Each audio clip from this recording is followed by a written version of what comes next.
Bonjour, merci beaucoup d'être là. Aujourd'hui, je vais parler de la différence entre la conscience, l'inconscient et le subconscient. C'est important de commencer à comprendre les mécanismes, les aspects de ces parties qui nous composent pour pouvoir commencer à travailler avec chaque aspect différemment parce que, par exemple, la conscience n'opère pas de la même façon que l'inconscient ou l'inconscient n'opère pas de la même façon que le subconscient. Donc ces trois couches, ces trois dimensions, c'est aussi les trois dimensions que l'être humain a à l'intérieur de lui ou de elle. Et nous devons commencer à apprendre à nous en servir de notre corps, de notre cerveau, de notre monde émotionnel, de notre monde mental pour pouvoir commencer à devenir des adultes.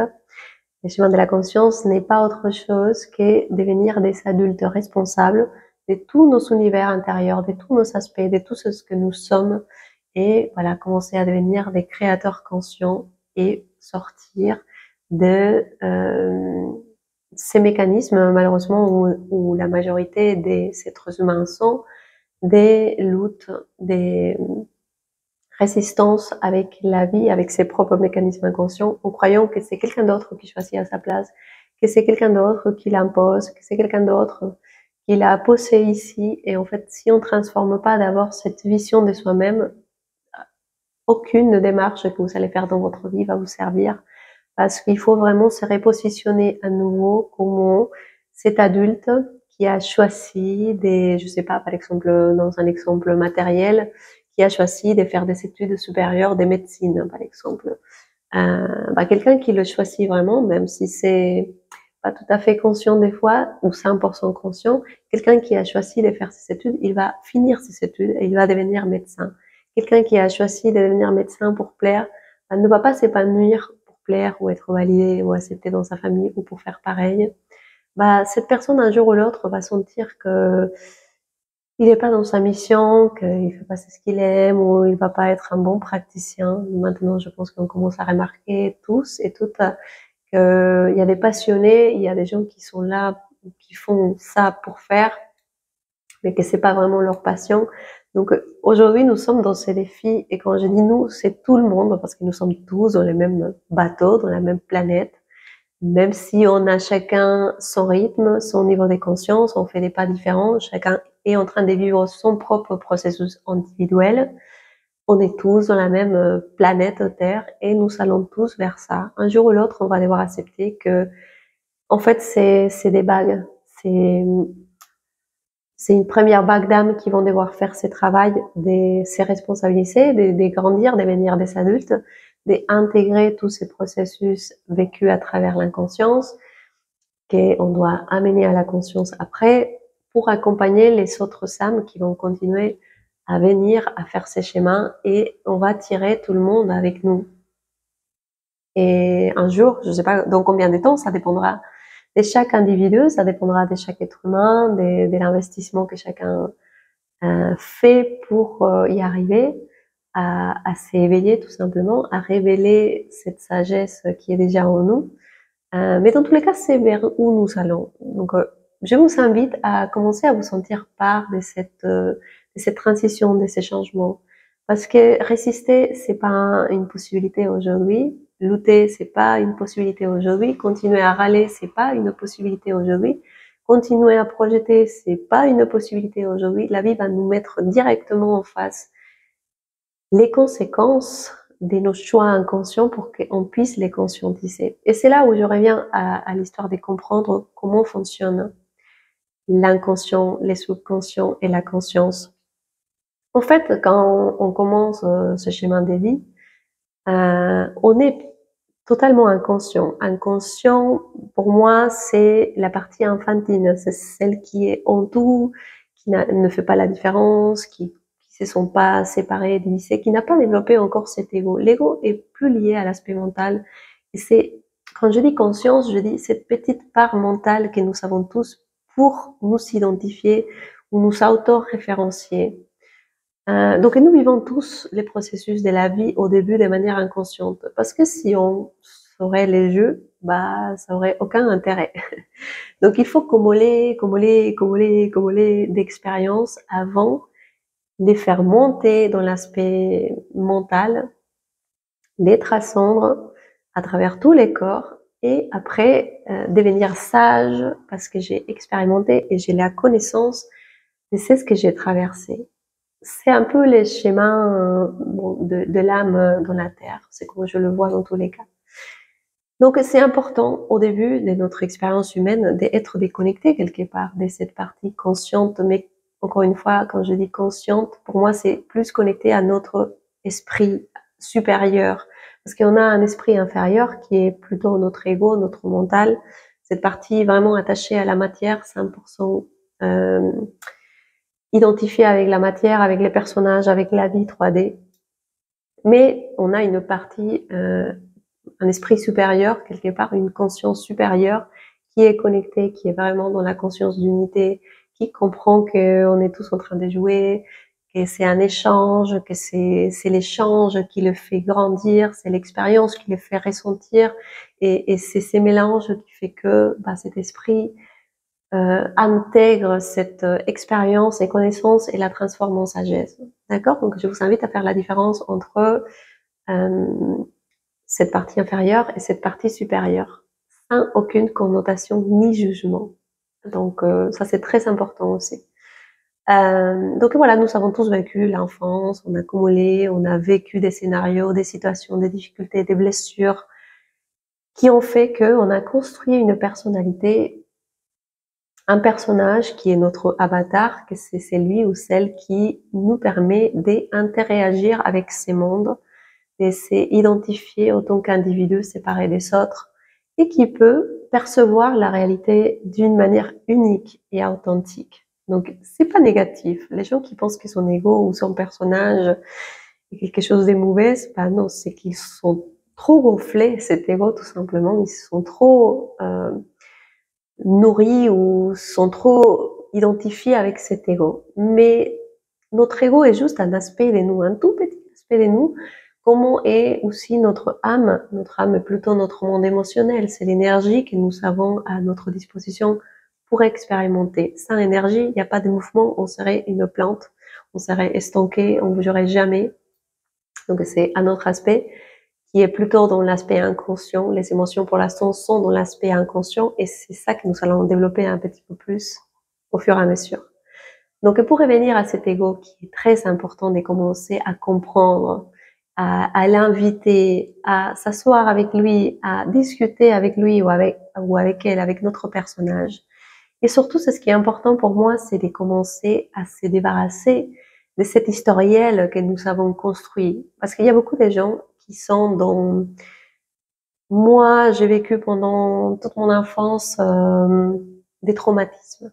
Et en fait, c'est comme si on ramènerait dans notre instant présent tout le temps la charge émotionnelle de toutes nos expériences vécues tout au long de notre vie. Et ça fait qu'on a un mécanisme autodestructeur qui fait que, en fait, on justifie l'effet d'être toujours la victime de notre enfance.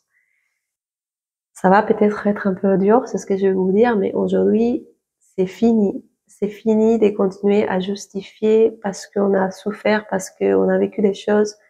C'est pas une excuse, c'est pas une justification pour plus assumer son rôle, sa vie en fait.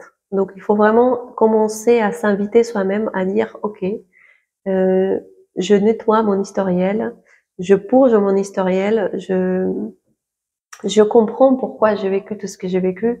C'est ça l'intégration de son histoire, c'est on n'a plus besoin de l'appeler dans l'instant présent pour justifier nos choix. Parce que beaucoup de gens ont ces mécanismes aussi en fait. Je fais mes choix en fonction de mon historiel.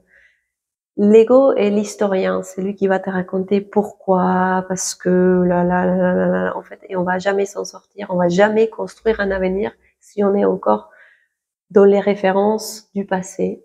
Et là, il y a un énorme travail à faire avec l'ego, mais qui peut se faire très rapidement si on décide vraiment de s'aider en fait soi-même, de dire je vais lâcher, je vais vraiment aller à la rencontre de cet ego, de cet personnage, de ces mécanismes, de ces réactions inconscientes, de ce que je crois par rapport à moi, pour commencer à le transformer et amener mon ego, inviter mon ego à être juste pour moi, quelque chose qui me permet de m'identifier moi, d'identifier mon monde intérieur, qui je suis intérieurement, et pouvoir me relationner avec les autres, avec cette façade quelque part, mais pas que avec la façade, mais avec tout mon être en fait. C'est grâce à Sissi, par exemple, je vous donne mon exemple parce que je parle. C'est grâce à Sissi que j'ai ces filtres en fait. C'est grâce à l'expérience que Sissi a vécue dans la matière que je peux avoir ces filtres. Sans elle, j'aurais pas pu comprendre les mécanismes de la souffrance, les mécanismes de tous ces mécanismes autodestructeurs que nous avons, aussi de l'importance de rester toujours connecté à son cœur. C'est Sissi qui m'a appris comment vivre la vie humaine, parce que ma conscience, elle est beaucoup plus large. Et bon, j'ai la chance peut-être de me rappeler de cette conscience, d'être plus en connexion avec cette conscience. Je l'étais toujours quelque part. On l'est toujours, on l'est tous tout le temps en fait. Mais des fois, notre personnage prend beaucoup trop de place et on finit par se déconnecter vraiment de cette vraie lumière que nous sommes. Mais sans Sissi, sans ces personnages, je pourrais pas faire ce que je fais aujourd'hui. Donc, je vous invite à vraiment apaiser ces conflits intérieurs, parce que finalement, pour moi, nous sommes tous en bataille à l'intérieur de nous. Toutes les guerres que nous voyons à l'extérieur, tous les conflits que nous observons à l'extérieur sont à l'intérieur de nous.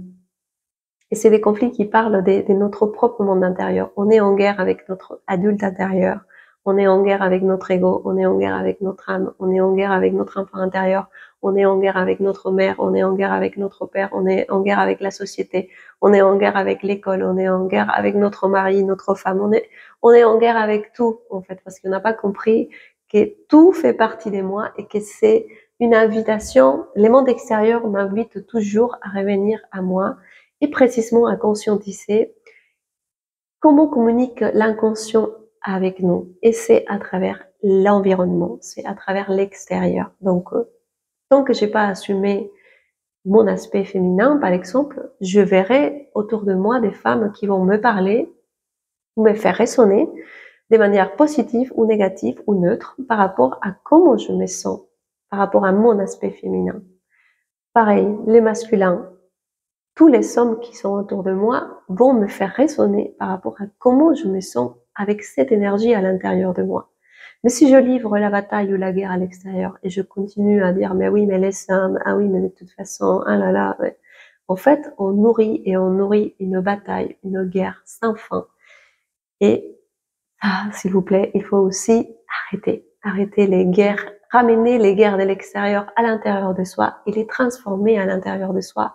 C'est l'invitation qui nous fait peut-être notre conscience, la planète Terre, appelez ça comme vous voulez, la conscience supérieure, Dieu, chacun met son nom, mais c'est quelque chose de plus grand que nous qui nous invite aujourd'hui, mais que c'est nous-mêmes, qui nous invite à mûrir, à grandir, à devenir des adultes, à assumer la responsabilité d'être tout ce qu'on est en fait. Et j'ai déjà expliqué dans d'autres vidéos, nous sommes tout est en nous, tout est un miroir de nous, c'est juste nécessaire au début pour pouvoir expérimenter, parce que l'expérience n'a pas des connaissances. L'expérience, c'est comme l'enfant, il vit tout simplement. Il se pose pas des questions, si je fais bien, je fais pas bien, c'est assez, c'est pas assez, c'est juste, c'est pas... Non, l'enfant, il expérimente. Mais nous avons du mal à accepter que nous, les adultes aujourd'hui, nous sommes en train d'expérimenter et que même si on a en apparence 40, 50, 60 ans, on est des gamins, on connaît rien, on n'a aucune idée, on est en train d'expérimenter, de jouer avec la vie, de faire du mal aux autres, de faire du mal à la planète, de créer des conflits, de créer du chaos à l'extérieur de nous. Et maintenant on dit on n'en peut plus, mais tu contribues tous les jours énergétiquement à, à co-créer ces mondes en guerre en fait. Des co-créer ces mondes en manque, des co-créer ces mondes qui dépendent dans la dépendance émotionnelle, dans la dépendance affective, dans la projection, dans la guerre, dans le conflit, dans la bataille, dans il faut souffrir. Nous sommes tous en train, avec notre énergie, inconsciemment, je dis, pour l'instant, en train de nourrir ces égrégores collectifs desquels nous nous plaignons et qui va le faire si c'est pas nous individuellement, qui va commencer à récupérer son énergie et dire je ne nourris plus. Et ça c'est l'inconscient. L'inconscient c'est les systèmes familiales, c'est les systèmes aussi culturels, c'est les religions, c'est tout ce qui englobe un grand nombre de personnes. Et les subconscients seraient encore au-dessus de ça. Ça serait plutôt la conscience planétaire, par exemple. Ça, c'est les subconscients. Nous sommes tous à l'intérieur d'une planète, d'un vaisseau. Nous partageons différentes cultures, différentes façons de faire, différents langages, voilà. Mais nous sommes tous dans cette expérience humaine. Les subconscients seraient l'humanité, pour moi, l'humanité entière. Donc, commencer à jouer avec ça. Je dis souvent aussi, comment commencer à jouer avec ça. Je dis, si tu es dans la plainte, si tu te plains, si tu râles tout le temps, c'est qu'il y a une part de toi qui n'est plus en accord avec l'effet de suivre les choix inconscients.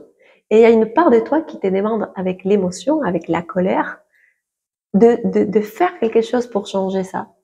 Donc, à la place de continuer à faire et à te fatiguer, à t'épuiser, à râler et à signaler à l'extérieur et à juger à l'extérieur, je t'invite vraiment à prendre cette émotion et dire, mais qu'est-ce que je peux en faire des constructifs pour moi-même?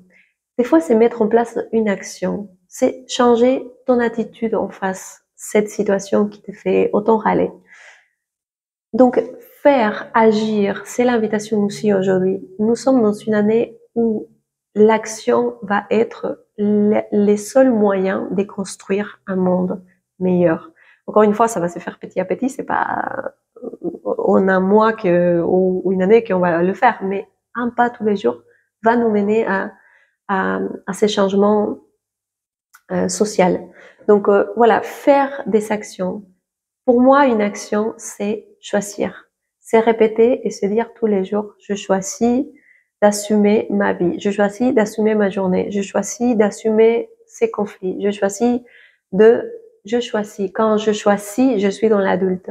Mais quand je veux, je suis dans l'enfant intérieur. Quand on est dans je veux, je voudrais, j'aimerais, c'est l'enfant intérieur qui n'a aucune idée de comment euh, agir pour avoir ce qu'il veut.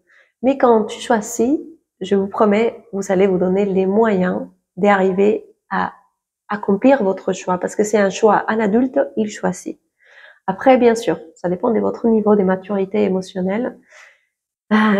C'est un travail à faire, je ne vais pas vous mentir, c'est un travail à faire, c'est de la pratique, il faut entraîner son cerveau, il faut entraîner ses émotions, il faut entraîner son être, son avatar, son être entière pour vraiment arriver à matérialiser ces mondes ou cette réalité individuelle. Parce que d'abord, avant d'aller tisser une réalité collective, on doit d'abord tisser sa propre réalité.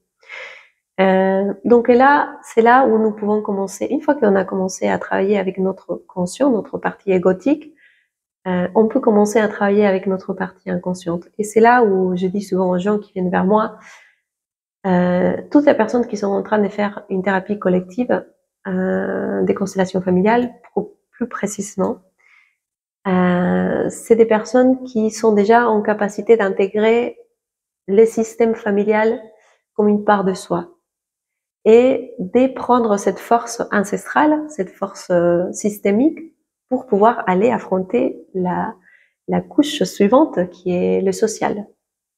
Pourquoi aujourd'hui nous n'arrivons pas? C'est parce que nous sommes tout seuls.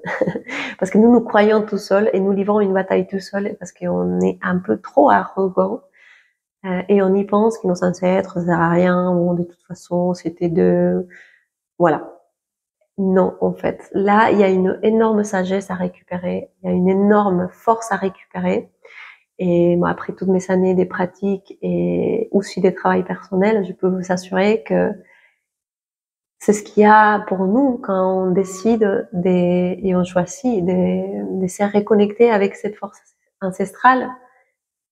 C'est la réussite, en fait. C'est la réalisation de l'être. Mais parce qu'on comprend, en fait, que quelque part, nous sommes tous connectés. Et on a vraiment envie d'aller dans les sociales parce que si je le fais à l'échelle familiale, je peux le faire à l'échelle collective et sociale. Donc, et c'est là où on travaille sur les subconscients. Pour transformer les subconscients, que serait la dernière couche, entre guillemets, on a besoin de l'être conscient, qui est conscient de comment fonctionnent les subconscients et qu'il doit commencer à tisser dans les subconscients un réseau, comme dans notre cerveau. Il faut créer des connexions pour commencer à comprendre quelque chose. Mais c'est exactement pareil. L'être conscient, qu'il est conscient de lui-même et qui sait comment fonctionne l'inconscient et les subconscients, il est capable de commencer à semer des graines pour nourrir cet inconscient, pour impacter les subconscients. Des fois aussi, il y a un double sens dans cette démarche que nous allons vivre et expérimenter dans toutes les années à venir. Donc, c'est l'être conscient qui peut influencer les subconscients et l'inconscient, mais les subconscients aussi peuvent influencer l'inconscient et l'être conscient. Nous sommes en fait, au milieu, il y a l'inconscient, mais comment dire, nous sommes aujourd'hui baignés par une énergie, je ne sais pas si vous le ressentez, moi oui. Nous sommes baignés par une énergie d'amour, de sagesse, des connaissances, je sais pas, d'amour inconditionnel qui nous invite à vraiment nous réveiller à un niveau individuel pour aller travailler dans l'inconscient. C'est un échange en fait. Pour moi, les subconscients, c'est la conscience de la planète Terre. Je ne sais pas si vous le croyez ou pas, mais moi oui. La planète est un être vivant, elle s'expérimente comme nous, et là, ces cellules, c'est nous, les êtres vivants, c'est nous, ces bactéries, et ces virus aussi, enfin, nous sommes dans son corps, nous faisons tous partie de son corps, donc elle aussi, elle se réveille en même temps que nous. On est tous en train de vivre chacun dans sa dimension, même les plantes, même les animaux, tout le monde est en train d'être baigné par cette conscience planétaire qui nous accueille tous. Elle est la maîtresse de la fête, en fait. Elle est celle qui nous reçoit dans cette expérience, dans cette multidimension où nous sommes plusieurs espèces, plusieurs races à expérimenter la vie tous en même temps. Mais en fait, il faut maintenant qu'on arrive juste à se mettre d'accord qu'on est tous dans le même bateau, qu'on a tous les mêmes capacités, qu'on a tous les mêmes possibilités, mais que chacun a une tâche différente à accomplir. Je reviens à l'effet que, par exemple, ma cellule du cerveau, elle va pas faire le travail de la cellule d'un muscle. Chaque cellule de mon corps sait ce qu'elle doit faire pour maintenir mon corps en homéostase et le faire fonctionner de manière équilibrée. C'est pareil avec nos systèmes organiques à l'intérieur de nous. Nous avons un corps qui fonctionne naturellement bien. Il nous maintient en vie. Il fait tout pour nous maintenir en vie. Mais nous, avec nos mécanismes inconscients, nous sommes en train de, comment dire, de confondre en fait notre corps. Parce que par exemple, notre corps, il nous aime inconditionnellement, il est à notre service, il fait tout ce qu'on le dit, il nous amène là où on veut, il digère, il danse, il expérimente. Mais si je suis tout le temps en train de ressentir des émotions négatives, je suis en train de les dire à mon corps, en fait, je me sens mal, je me sens mal, je me sens mal, je me sens mal, je me sens mal, et à un moment, mon corps ne peut pas gérer tout ça, et il finit par déclencher une douleur, une pathologie ou quelque chose. Pareil avec l'aspect mental, enfin, c'était plutôt à l'inverse, mais l'aspect mental et émotionnel sont liés l'un et l'autre. J'ai d'abord une pensée, je me sens mal, et j'ai une émotion, des stress, donc voilà, c'est connecté. Quelque part, mental et émotion sont connectés, et ça se reflète dans notre santé, dans notre état de santé, dans notre énergie quotidienne. Donc, voilà, c'est pour vous dire que naturellement, la vie est faite pour vivre en fait. Jusqu'à présent, nous avons survécu à la vie, mais aujourd'hui, la vie nous invite à vivre vraiment, à faire comme notre corps, à nous mettre en collaboration, de commencer à créer des liens entre nous. C'est ce qui va nous sauver vraiment dans les années à venir avec la technologie, avec l'intelligence artificielle, avec tout ce qu'on a devant. C'est les liens humains. Si on n'est pas connectés les uns et les autres, si on n'est pas conscient chacun de qui on est et de qui est l'autre, malheureusement, je pense que c'est la seule chose qui fait de l'humain un être spécial. Les animaux n'ont pas cette capacité d'autoréférence, d'autoconscience. Les plantes non plus. Dans tous les cas, elles sont plus dans cette conscience d'unité. Et elles collaborent, elles échangent entre elles, elles s'entraident entre elles naturellement. Ils sont pas un ego. Voilà, c'est ce que je voulais dire. C'est l'humain, le seul être spécial qui a un ego et qui malheureusement est en guerre avec tout le monde. Tout le monde est un ennemi, tout le monde est un rival, tout le monde est du danger. Et bien sûr, comme ça, on peut pas construire. J'espère que cette vidéo a été claire pour vous. C'était un petit peu lent, mais j'avais vraiment besoin de vous donner une image claire de qu'est-ce que c'est. Commencez avec des petites actions tous les jours. Des fois, je dis commencer la journée avec un petit câlin, se faire un petit câlin, se dire bonjour à soi-même. Je te souhaite une superbe journée. Si, j'espère que ça va bien se dérouler, que tu vas avoir des belles opportunités. Avoir un petit moment. Il faut sortir de la justification. La justification, c'est un mécanisme inconscient des procrastinations, d'autosabotage en fait, que nous avons tous quelque part, et qu'il faut vraiment travailler pour précisément sortir de là. Oublier la justification. Pas choisir, c'est une excuse aussi. Tout ce qui vous empêche d'être vous-même, réellement, c'est une excuse pour rester dans votre zone de confort de la victime. Et finalement, pour clôturer cette vidéo, victime de qui? On est victime de nous-mêmes, finalement, parce que il y a plus maman, il y a plus papa, la société, elle s'en fiche, bah, tout le monde continue sa vie, tout le monde vit sa vie, mais c'est toi avec toi tous les jours, en fait. C'est recréer à nouveau cette communication, cette écoute de soi-même, c'est cette confiance envers soi-même pour pouvoir voir ça reflété dans les mondes extérieurs. Et ça, c'est essentiel. Si on ne se rend pas à soi-même, si on ne se rend pas à sa propre sagesse intérieure, si on ne se rend pas disponible pour soi, pour s'écouter, pour se comprendre, pour se connaître, bah, moi, je peux pas le faire à votre place, ni aucune thérapeute, ni aucune personne, ni votre mère, ni Dieu, ni l'univers. Personne pourra répondre à cette question profonde que nous savons tous en ce moment, enfin tous ceux qui me regardent, qui je suis? Qui je suis? Est-ce que vous avez pu répondre à cette question? Et je pense que quand la réponse, elle vient, mais elle vient pas forcément avec des mots, sinon avec des ressentis, tout prend sens.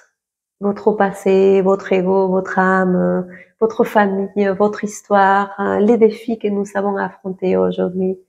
Quand on finit par répondre, pardon, vraiment à cette question, c'est l'espagnol qui vient. Qui je suis? Bah, je suis.